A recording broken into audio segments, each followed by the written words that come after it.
When the Allies celebrated victory in Europe, VE Day, on May 8, 1945, the British military commander Bernard Law Montgomery cautioned his troops, "We won the German war. Let us now win the peace." Months before Germany's unconditional surrender in World War II, the big three Allied powers, the United States, Great Britain, and the Soviet Union, met at the Yalta Conference to discuss Germany's future. They all wanted to avoid a repeat of what happened after World War I, when a post-war economic collapse in Germany fueled nationalist resentment and the rise of the far-right Nazi Party. The situation in Germany after World War II was dire. Millions of Germans were homeless from Allied bombing campaigns that razed entire cities, and millions more Germans living in Poland and East Prussia became refugees when the Soviet Union expelled them. With the German economy and government in shambles, the Allies concluded that Germany needed to be occupied after the war to assure a peaceful transition to a post-Nazi state. What the Allies never intended, though, was that their temporary solution to organize Germany into 4 occupation zones, each administered by a different Allied army, would ultimately lead to a divided Germany. Only over time, as the Cold War eroded trust between the Soviet Union and the Western Allies, did these occupation zones coalesce into 2 different German nations, says Thomas Bogart, a senior historian at the U.S. Army Center of Military History. In July of 1945, the Big Three met again at the Potsdam Conference.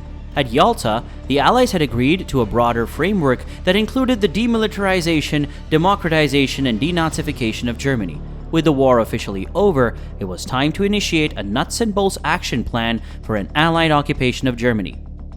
Instead of administering and policying Germany side by side as the Allies did in post-war Austria, the decision was made at Potsdam to divide Germany into 4 distinct occupation zones, one for each Allied nation, including France.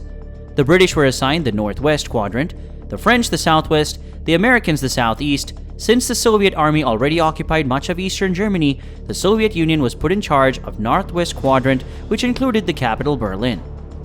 Berlin itself was also subdivided into 4 quadrants, with the British, French, Soviets, and Americans each policing a different zone of the capital, which was fully surrounded by Soviet-occupied territory. From the start, the Soviets ran their occupation zone very differently than the British, French, and the Americans. The Soviet Army and Russian civilians had suffered terribly at the hands of the Nazis during the war, says Bogart. So when it came to carrying out the joint directive of denazification, for example, they not only arrested Nazi officials, but they considered all major German landowners to be Nazis, so they confiscated their land. The same was true of the joint directive to establish free and democratic elections in each zone of occupation. On the surface, the Soviets allowed the formation of independent political parties in their zone, but they soon forced all parties to emerge under a communist coalition controlled by Moscow. The move was heavily criticized by the Western Allies, but the biggest rift between the Soviet Union and the rest of the occupying nations formed around the issue of war reparations. One of the reasons that the German economy collapsed after World War I was that it had to pay billions of dollars in reparations demanded for the Treaty of Versailles. The British, French, and Americans wanted to avoid that mistake, but the Soviet Union, whose economy was heavily damaged by the Germans during World War II, wanted Germany to pay up. A deal was struck in which Soviet Union agreed to trade food grown in the occupation zone for cash reparations and finished goods from German factories in the Western occupation zones.